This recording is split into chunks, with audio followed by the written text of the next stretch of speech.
শুভ সকাল। সবাইকে স্বাগত জানাচ্ছি পিণ্ডচরণের আজকের সম্প্রচারে।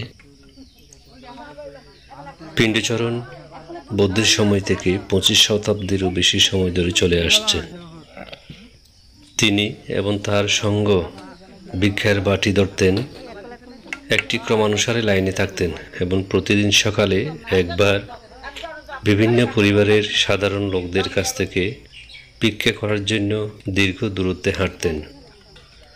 সূত্র অনুসারে ভিক্ষুরা সর্বাধিক 60টি পরিবারের কাছ থেকে ভিক্ষা চান। তারা পর্যাপ্ত খাবারের জন্য ভিক্ষা করুক বা না করুক, ভিক্ষুকদের 7ম পরিবার থেকে ভিক্ষা করে তাদের অনুশীলনের জায়গায় ফিরে যেতে হবে।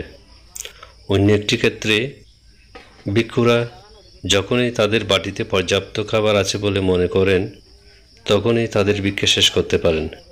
এমনকি যদি তারা 7টি পরিবারের মধ্য দিয়ে না যান, এটি দুপুরের আগ পর্যন্ত সঞ্চালিত হয় এবং সংঘপ্রাপ্ত ভিক্ষা গ্রহণের জন্য অনুশীলনের স্থানে ফিরে আসবে।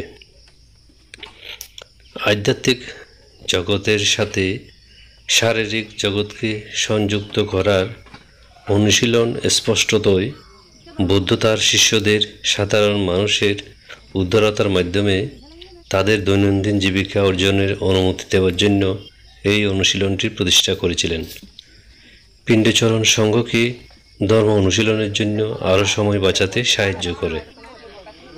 বুদ্ধের সময় থেকে সাধারণ লোকেরা সংঘকে খাদ্য, পোশাক, বাসস্থান এবং ওষুধ দিয়ে সহায়তা করে আসছে। এগুলো শারীরিক অবস্থার প্রতিনিধিত্ব করে, যা বৌদ্ধরা ভিক্ষুদের সমর্থন করতে পারে। আধ্যাত্মিক দৃষ্টিকোণে ভিক্ষুরা তাদের মনকে শুদ্ধ করতে এবং জ্ঞানের প্রতিটি ধাপে পৌঁছানোর জন্য তাদের চাষ এবং অনুশীলনের মনোনিবেশ করেন। এখানে একটি আধ্যাত্মিক সংযোগ আসে, কারণ ভিক্ষুরা ভিক্ষাদাতাদের ধন্যবাদ দিয়ে অল্প আকাঙ্ক্ষাসহ তৃপ্তিপূর্ণ জীবনের মহৎ লক্ষ্য অর্জনের জন্য তাদের জীবন ও স্বাস্থ্য বজায় রাখতে পারে। তাই সংঘকে ভিক্ষা খাদ্য প্রদান করা সাধারণ মানুষকে একদিকে উদারতা অনুশীলন করতে দেয় এবং অন্যদিকে সন্ন্যাসীদের জ্ঞান অর্জনের পথে তাদের সমর্থন থেকে যোগ্যতা অর্জন করে।